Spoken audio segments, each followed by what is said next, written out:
It is the middle of the 17th century, and a strange new aroma drifts through the narrow lanes off Bishopsgate. It is dark, bitter, and unlike anything the city has ever tasted. Behind panelled doors, men in silk coats gather to sip a thick brown liquid from small porcelain cups. The drink is chocolate, and in the London of King Charles II, it is the most fashionable indulgence money can buy. To modern ears, the phrase chocolate house sounds harmless, even quaint. Yet in the London of the 1650s, these establishments were something altogether more curious. They were exclusive, expensive, and often scandalous. Behind their velvet curtains gathered the rich, the powerful, and the ambitious, drawn together by a drink that had only recently crossed the ocean. Chocolate had travelled a long road to reach the coffee-scented streets of London. It first arrived in Spain from the New World during the 16th century, carried back by conquistadors who had encountered it among the peoples of Mesoamerica. From Spain, it spread slowly across Europe, treasured as a rarity at royal courts. By the 1650s, it had at last reached the shores of England. At first, Londoners encountered chocolate inside the city's bustling coffee houses. There it competed for attention with coffee and tea, two other exotic newcomers from distant lands. But chocolate had a mystique all its own, and demand grew quickly among the wealthy. Before long, dedicated houses opened their doors, offering the drink in surroundings designed to flatter the fortunate few who could afford it. The earliest of these establishments is recorded as opening in 1657. It was founded by a Frenchman, whose name history has largely allowed to slip away. His shop stood in Queen's Head Alley, a narrow passage off Bishopsgate in the heart of the old city. From this modest beginning would grow a phenomenon that reshaped the social life of a nation. In its earliest form, the chocolate served in these houses would seem almost undrinkable today.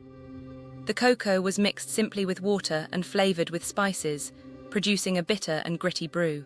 To soften its harshness, London merchants soon began adding sugar, a luxury commodity in its own right. The combination of two costly ingredients only added to the drink's aura of privilege. A further transformation would arrive at the end of the century, from an unexpected source. In 1689, a London physician and naturalist named Sir Hans Sloane travelled to the island of Jamaica. There he observed the local method of preparing cocoa, and he encountered the idea of blending it with milk. He carried the recipe home to England, and in time it would become the basis of the milk chocolate the world still enjoys. Yet in the 17th century, chocolate remained a drink, not a confection. It was ladled steaming from silver pots and served in delicate cups, often accompanied by biscuits or sweetmeats. Physicians of the day praised its supposed health-giving properties, recommending it for a range of ailments. Whether or not the science was sound, the endorsement helped chocolate shed any lingering suspicion as a foreign novelty. The drink quickly found favour at the court of King Charles II. The restored monarch, famous for his taste for pleasure, embraced the exotic beverage with enthusiasm. His courtiers followed, and where the court led, fashionable London soon rushed to imitate. Chocolate became a signifier not only of wealth but of proximity to power itself. For all its refinement, chocolate was not really the point of the chocolate house. The true attraction was the company. These were places for socializing and networking, where merchants, politicians, and gentlemen of leisure could gather in select surroundings. A patron could be reasonably certain that anyone who could afford the price of a cup was as influential and wealthy as himself.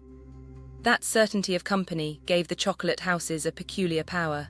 They became early business centers, where deals were struck between sips of a steaming drink. They became political forums, where the affairs of the kingdom were debated in tones that could grow heated.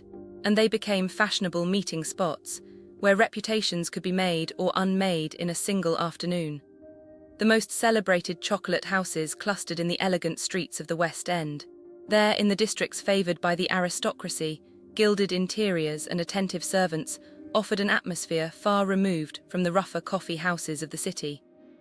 To enter such a place was to step into a private world of privilege, insulated from the noise and grime of the streets outside. Yet for all their elegance, these fashionable new establishments could be rowdy and scandalous places. Gambling flourished at their tables, sometimes for staggering sums. Political rivalries could erupt into public quarrels, and the wine and spirits that accompanied the chocolate helped loosen tongues and tempers. The chocolate house was refined, but it was rarely respectable. Cocoa itself was a serious commodity, traded by some of London's most established merchants. The wine merchants Berry Brothers and Rudd, whose shop still stands in St. James's, are recorded as having supplied cocoa to the early chocolate houses. Their long ledgers connect the city's trade in luxuries across the generations. From such quiet counting houses flowed the beans that powered London's most fashionable rooms. The chocolate houses also became closely associated with the rise of the political club. As Whigs and Tories crystallized into rival factions, particular houses became identified with particular parties. To drink chocolate at one establishment rather than another was to declare an allegiance. In this way, the fashionable pleasure of a hot drink was quietly woven into the fabric of English political life. The exclusivity that defined the chocolate house was also, in the end, its limitation. Coffee houses welcomed a wide public, and their openness helped them become engines of the emerging middle-class culture. The chocolate houses, by contrast, remained the preserve of a narrow elite. Their walls kept out the noise of the wider city, but they also kept out the future. By the 18th century, many of the most famous chocolate houses had begun to evolve into private members' clubs. The transformation was gradual, as regular patrons formalized their arrangements and closed their doors to casual visitors. What had begun as a fashion for a new drink hardened into an institution of English social life. The gentleman's club, so central to later British history, grew directly from the chocolate house tradition. The precise details of daily life inside these establishments are, in many cases, only partially recorded. Contemporary diaries and pamphlets offer glimpses, but much of the atmosphere must be inferred from fragments. Where the record is silent or contested, historians have learned to tread carefully. The chocolate houses remain, in many respects, a world we can only partly reconstruct. What is certain is the extraordinary journey of the drink itself. From a bitter Mesoamerican ritual beverage, chocolate traveled to Spain, spread through Europe, and reached the heart of London within a single century.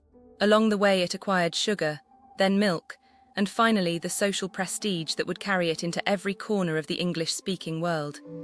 It is a history distilled into a single cup. Today, chocolate is everywhere, cheap, plentiful, and largely stripped of its old mystique. It is hard to imagine that it was once an exotic luxury, guarded behind panelled doors and sipped by candlelight. Yet in the narrow alleys off Bishopsgate, and in the elegant streets of the West End, the chocolate houses of London once shaped the conversations of an empire. Their aroma has faded, but their echo lingers still.